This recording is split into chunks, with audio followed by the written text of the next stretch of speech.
ഇസ്ലാമിക വിപ്ലവം ഉണ്ടാക്കിയ ഒരു ഭരണകൂടം ഉണ്ടാക്കുന്നു. അവർ ആ ഭരണകൂടത്തെ അവർ ഡിസൈൻ ചെയ്യുന്നത് താങ്കൾ നേരത്തെ പറഞ്ഞ പോലെ ജനാധിപത്യത്തിന്റെ സാധ്യതകളെല്ലാം റദ്ദ് ചെയ്യുന്ന ഒരു പരമാധികാരിയെ മുകളിൽ വെച്ചുകൊണ്ടാണ് അദ്ദേഹത്തിന്റെ ഗാർഡിയൻ കൗൺസിൽ, പിന്നെ ഈ വിലായത്തെ ഫക്കീഹ്, ഈ ഏർപ്പാട് സത്യം പറഞ്ഞാൽ ഡെമോക്രാറ്റിക് വാല്യൂസിനെ ആകെ ഇല്ലായ്മ ചെയ്യുന്ന ഒന്നാണ്. ഇറാനിൽ അങ്ങനെ ഡെമോക്രസി ഉണ്ടെന്ന് ചോദിച്ചാൽ പേരിനുണ്ടെന്നേ പറയാൻ പറ്റുള്ളൂ.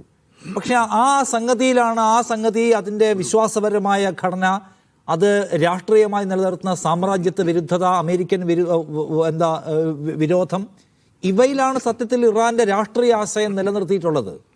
അതിൽ കോംപ്രമൈസ് എടുക്കാൻ അവർക്ക് പറ്റുമായിരിക്കുമോ? ഈ പറഞ്ഞ ഒരു റിലീജിയസ് സ്ട്രക്ചർ അങ്ങോട്ട് മാറ്റി വെച്ചേക്കാം, അമേരിക്കയുമായിട്ട് ഒരു സൗഹൃദത്തിന്റെ പാത എടുക്കാൻ പറ്റുമെങ്കിൽ എടുക്കാം. അങ്ങനെ വന്നാൽ പിന്നെ അവരുടെ എക്സിസ്റ്റൻസ് ഉണ്ടോ ചോദിക്കാൻ? അല്ല, ഞാനൊരു ഒരു കാര്യം പറഞ്ഞോട്ടെ. ഞാൻ ഇന്റർനാഷണൽ പൊളിറ്റിക്സിൽ ഡീൽ ചെയ്യുന്ന ഒരാളാണ്. എനിക്ക് മാതൃകയായിട്ട് എടുക്കാനൊക്കുന്നത് ചൈനയിലാണ്.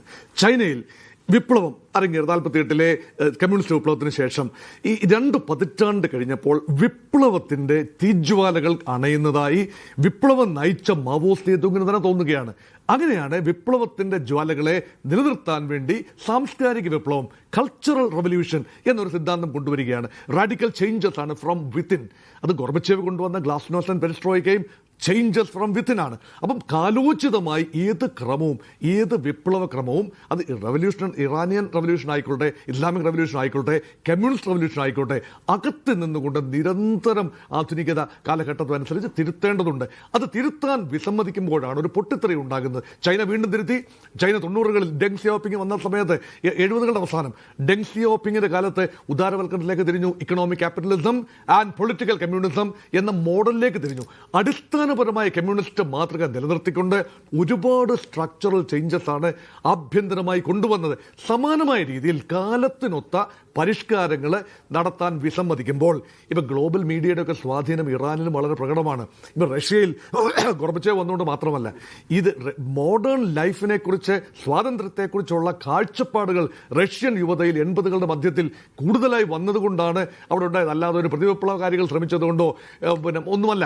ഇതുപോലെയുള്ള കാര്യങ്ങൾ ഒരുപക്ഷെ ചെറിയ വിട്ടുവീഴ്ചക്ക് തയ്യാറാകുന്നു എന്ന് പറയുമ്പോൾ ആഭ്യന്തരമായി മനസ്സുകളെ ഒരുക്കാൻ കഴിയും. കാരണം ആത്യന്തികമായി ഇറാൻ ജനതയ്ക്ക് എന്താണോ വേണ്ടത്, കുറേയൊക്കെ ഗവൺമെന്റ് വഴങ്ങിക്കൊടുക്കുക തന്നെയാണ് വേണ്ടത്. അടിസ്ഥാനപരമായ ഇസ്ലാമിക് റിപ്പബ്ലിക് എന്ന DNA നിലനിർത്തുകയും ചെറിയ മാറ്റങ്ങൾ കൊണ്ടുവരികയും ചെയ്യണം. അത് സാധിക്കാതെ വരുമ്പോഴാണ് സിസ്റ്റം വളരെ ബ്രിട്ടിലായി മാറുന്നത്. അതുകൊണ്ടാണ് ഈ പറയുന്ന അപ്രൈസിംഗ് ഉണ്ടാകുന്നത്. ഇനി ഈ ഒരു റെജീം ചേഞ്ച് വരണമെങ്കിൽ 3 കാര്യങ്ങൾ കൂടി സംഭവിക്കണം. കൃത്യമായ റെജീം ചേഞ്ച് വരണമെങ്കിൽ, ഒന്ന്, ആഭ്യന്തരമായി എല്ലാ വിഭാഗം ആളുകളും സമാന്തരമായി അപ്രൈസിംഗിലാകണം. അതിനൊരു കോർഡിനേറ്റർ ലീഡർഷിപ്പ് ഉണ്ടാകണം. ഇപ്പോൾ അതിനൊരു കോർഡിനേറ്റർ ലീഡർഷിപ്പ് ഇല്ല എന്നതാണ് വാസ്തവം. ഇത് നേരത്തെ എനിക്ക് മുമ്പ് സംസാരിച്ചവർ പറഞ്ഞു. അത് കോർഡിനേറ്റഡ് അല്ല, സ്പൊറാഡിക് ആണ്. ഇൻസിഡൻസ് 28-ാം തീയതി, ഡിസംബർ മാസം 28-ാം തീയതി തുടങ്ങിയ ഒരു നീക്കം ഇപ്പോൾ 3-ാമത്തെ ആഴ്ചയിലേക്ക് ഈ ഒരു പ്രതിഷേധം നീങ്ങുന്ന ഒരു കാഴ്ചയാണ് കാണുന്നത്. 3 ആഴ്ച കഴിഞ്ഞപ്പോൾ ഇപ്പോൾ ഇതാ ചെറിയ രീതിയിലുള്ള ഈ ഗവൺമെന്റ് അനുകൂല പ്രക്ഷോഭങ്ങളും അതിനോടൊപ്പം വരുന്നു.